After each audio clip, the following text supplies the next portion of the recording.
The game changer is a public change in policy coupled with intelligence that says we're not only going to allow them to attack you, we're going to help them to attack you so you can be more, they can be more effective, and you're going to pay, Mr. Putin. That's the game changer, not the weapon. And helping them target their extremely long range weapons, that's a big deal. To get them to the right place at the right time, those weapons can do some work. Hello and welcome to Frontline for Times Radio with me, Philip Ingram. Now, on day 1,331 of Vladimir Putin's 10-day special military operation or full-scale invasion of Ukraine, it's great to be back with General Philip Breedlove. Now, General Breedlove served for 39 years. You were Supreme Allied Commander Europe between 2013 and 2016, and also Commander US European Command and Commander of US Air Forces Europe. You're a regular and very valued guest on Frontline. Welcome back. Well, it's good to be back. And may I just take a little umbrage? You basically described the 3.5 year point of this war. I actually think this war is over 11 years old. You know, this war started for me and for many in Ukraine in the early winter / spring of 14, and it really hasn't stopped. There was some fighting, the invasion of Crimea, the invasion of the Donbass, and then everybody thinks the war ended, but there were Ukrainians and Russians dying on the line of contact every day until this last phase, what I call phase 3 of the war, started. So not correcting, just offering a different opinion on how long this war has been going. No, yeah, you're 100% right. And you know, if we then go back even further, we missed the opportunity when Vladimir Putin, I think, started his information operation I think it was 2003, where he then started to describe, the Ukrainians as little Russians, meaning that, they weren't a separate nation, but also meaning it in a belittling way and everything else. So he was very careful to call it the Ukraine, like we say in America, the South and the North and the West. He called it the Ukraine, not Ukraine as in a separate entity. Well, hopefully we're learning some lessons as to how we can analyze Vladimir Putin and what he's going to do. We'll come on to that, I think, in a minute. But, in the last day or so, the current SACEUR has proposed a single set of rules of engagement for air threats across the NATO frontier. You've been in there. You've seen the difficulties there are in getting all this together. On paper, it sounds brilliant. But is it a practical and realistic objective, given ROE tend to be the one thing that nation states hang on to for dear life right to the very end? So I absolutely believe it is practical. In fact, I am a huge advocate of it. I have been an advocate since when I was the SACEUR, that we're in the wrong posture. The posture we're in now, very few Europeans understand what air policing is. It is 1,000% peacetime only. It has zero function of actually protecting the nations, with one exception. If a nation is flying over its own airspace, then it has the availability of the ROE it needs. But if the United Kingdom is flying over Romania, it has zero authority to take military action except if the airplane itself is threatened. If Russia is in Romanian airspace and attacking Romania, the NATO fighter has zero authority to do anything about it, because I'll say it just one more time. Air policing is 1,000% peacetime. And I would just ask you, do you believe we're at peace with Russia right now in Europe? So we've seen a lot of instances where the Russians are pushing the boundaries at the moment, especially in the air domain. Overflights over Estonian airspace, 13 minutes. Shahed 136 drones over Poland. Drones going over German critical infrastructure, Danish airfields, Swedish military infrastructure, supposedly being flown off Shadow Fleet shipping. Are they properly testing us? Are they poking, if I'm not mixing my metaphors up here, the NATO bear to see what our reaction is? So I think that yes, they are testing, but I believe that that line of logic is a little bit overdrawn. I think their testing is done. They know they can fly in our airspace, and we're going to do nothing about it. We haven't responded yet.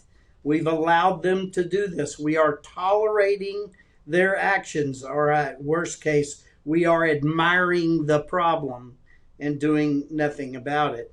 And so testing, yes, I think it's there. But I think the bigger thing that is happening right now is they are messaging. They are messaging a few things. One, we are ready, willing, and able to encroach on your airspace. Message one. Message two, you need to be worried about defending your airspace. Stop sending equipment to Ukraine. This is a big deal. They want to threaten. They want all these places to feel threatened so that they'll stop sending equipment to Ukraine, and it's working magnificently for them. Okay, so it's succeeding.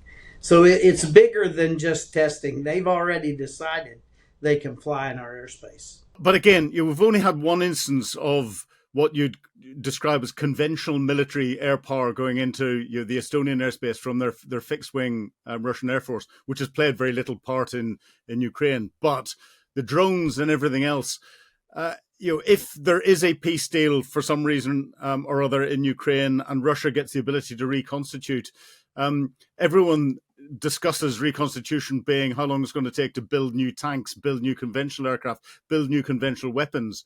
But are we seeing a sea change in air power and how air superiority can be defined, and how the air threat can be defined with this move to everything from commercial to large military type drones and other tactics? So in the last uh, 3.5 or so months, I've been in 12 capitals in Europe and speaking at various conferences, meeting with governmental officials, military officials. And everywhere I go, before Operation Rising Lion in Iran, before that, everywhere I went, I took a chart that just basically, in an unclassified way, said, here's what Russia is firing into Ukraine every night. And I asked each one of them, are you prepared to defend your airspace against this size of attack? Then, now, in about the last 4 capitals, I've taken a second page, simple page, that talked about how many drones and missiles Iran fired into Israel before Operation Rising Lion. And that's higher than what Russia's firing into Ukraine. And they did it in essentially the first about 55 hours. 1,000 drones and drone type vehicles and 500 ballistic missiles, some guided, some unguided, but 1,500 strikes in that first 2 days plus a little. And I said, I asked them, are you prepared for this? And the answer is no. And so you're definitely not prepared for this either, right? And may I tell you, we're not in America. If a drone ship were to sail up near Norfolk and start launching those numbers of drones into our naval bases and things in Norfolk, or if they sailed up close to Washington, D.C., and started launching in there, we in the United States are absolutely incapable of handling that density in an attack. We're developing some great capabilities, but we don't have the depth of magazine required. And so, to your point, we have got a long way to go in the West to get to where we are ready to defend against Russia. And you didn't ask for this, but I'm going to throw this out to you because I think it's important. If do you think Roger Federer would ever go to the French Open and say, I'll receive serve for the whole tournament? So what have we done when it comes to drone warfare in the world? All we talk about is defense.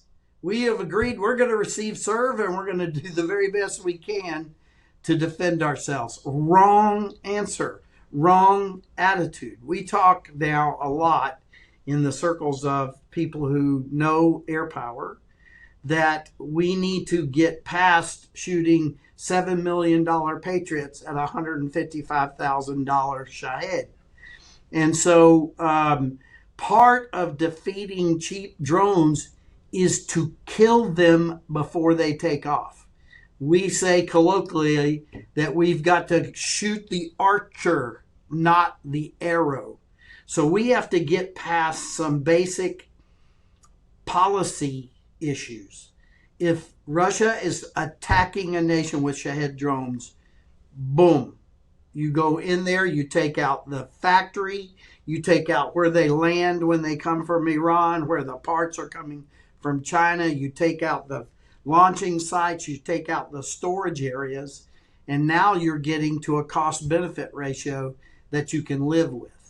So it's not only building a great defense, it is making a declaratory policy to the world. You attack us, we're going to attack you. And we're going to go after the archers. So going after the archers, we've got Zelensky going to meet POTUS on Friday in Washington.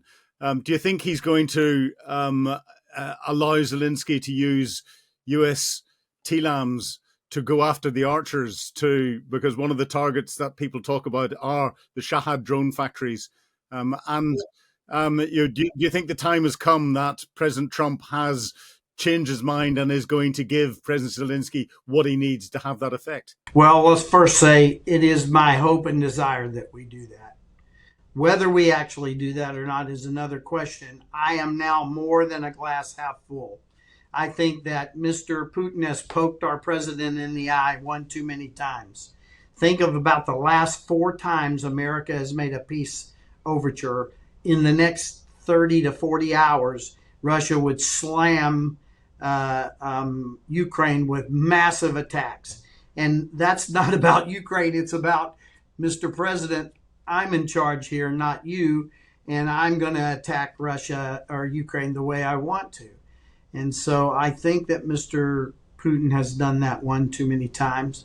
And I really think that we are now in a position where we might see the U.S. president giving long-range weapons to Ukraine. May I say one more time that it's bigger than the weapons. We also got to have the policy. And apparently we are now giving them the intelligence they need.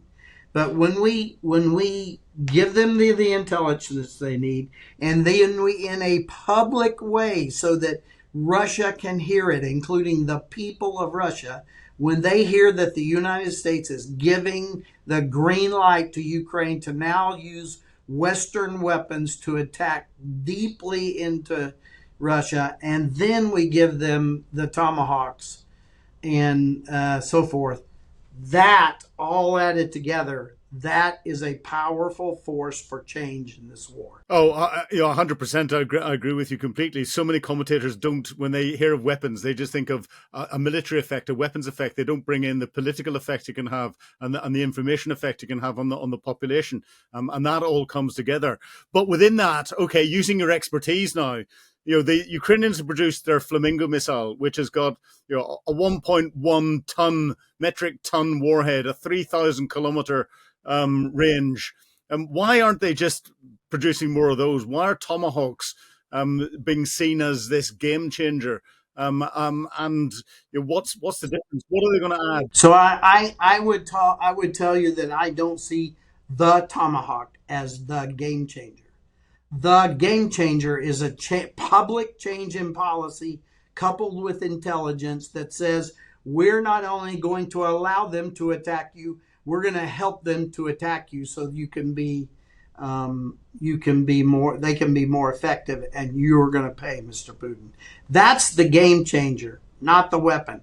And helping them target their extremely long range weapons, that's a big deal. To get them to the right place at the right time, those weapons can do some work.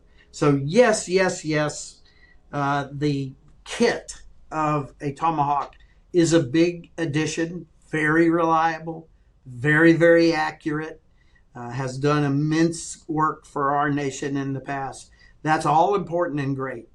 But more importantly, it's the message to Mr. Putin, the oligarchs, and hopefully we do this in a very public, loud, and proud way. We say, we are going to enable the Ukrainians to strike deeply into Russia. And in fact, we're going to inform their intelligence to help them strike the right kind of targets. That is a message that Mr. Putin's going to have to step up and take notice of. Do you think Putin is getting his reading of President Trump wrong? What do you think Putin is actually going to listen to this message, or is he in such an insular bubble that he's totally out of reality at the moment? See, I'm not taking inference with you, but I don't see him in an insular bubble.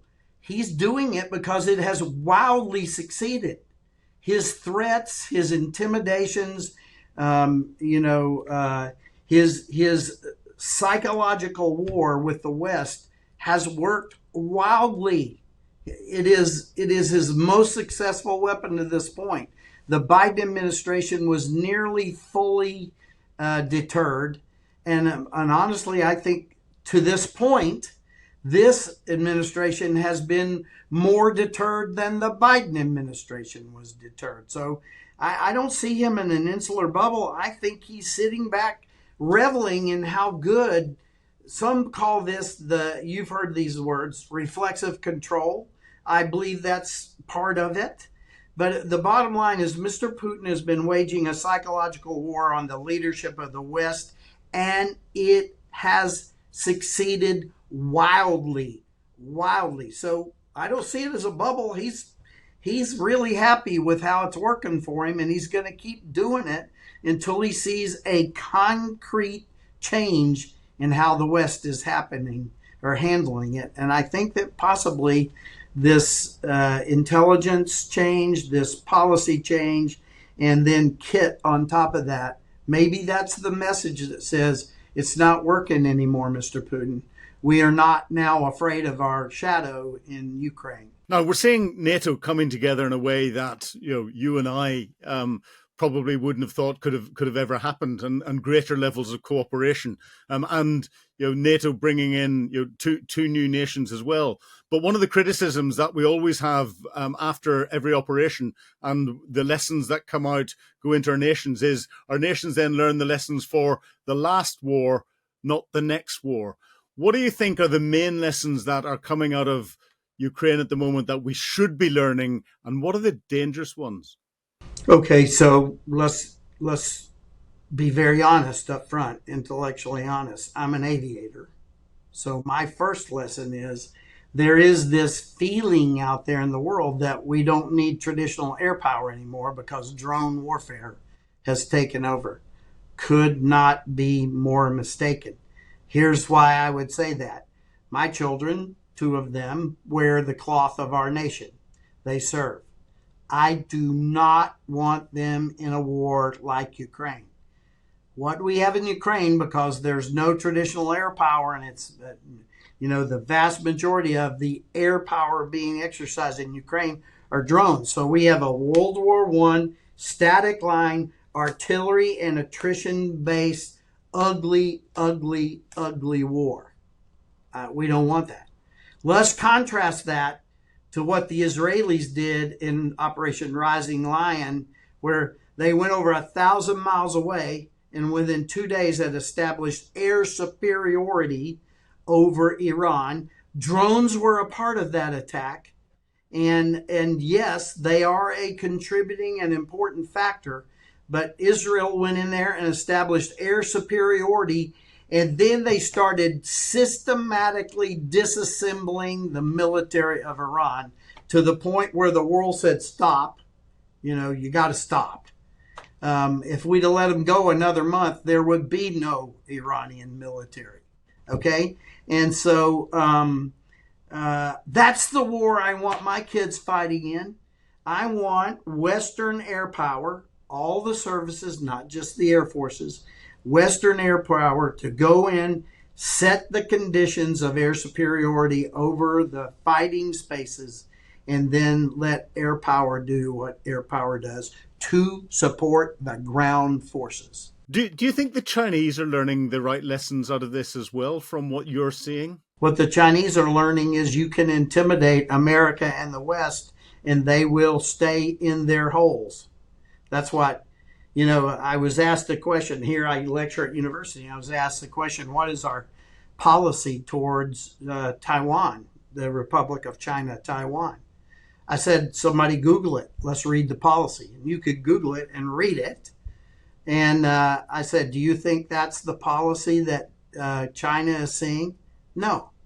We all remember when we were children, our parents, our mothers usually, telling us, people don't care what you say, they care what you do.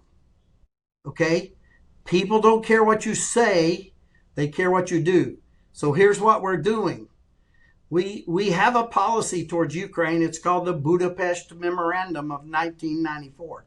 We, and your country, oh, by the way, we are not meeting our commitments under the Budapest Memorandum. So what China sees is if you threaten them with nukes, the West and America are going to stand down. That's what China's learning. Our policy about Taiwan and our policy about North Korea is being written every day in Ukraine. So I know you're tight for time. So as a final question, do you think we are on a potential path to a global conflict? I don't. I think we're going to face a massive regional conflict in Europe if we don't do something about it. We have got our eyes firmly fixed on the horizon of China. But there's an odor because the fire in Europe is burning our toes right now. We've got our eyes above it, looking hard at the Pacific, and Europe is burning. They're in a regional war. Everybody knows it, but nobody's going to acknowledge it because it would take a change in what we were doing.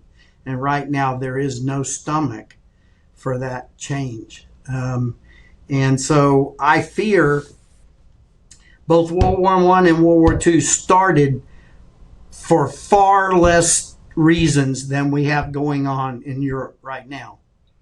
And we're just wishing it away. And so that worries me. But on the other side,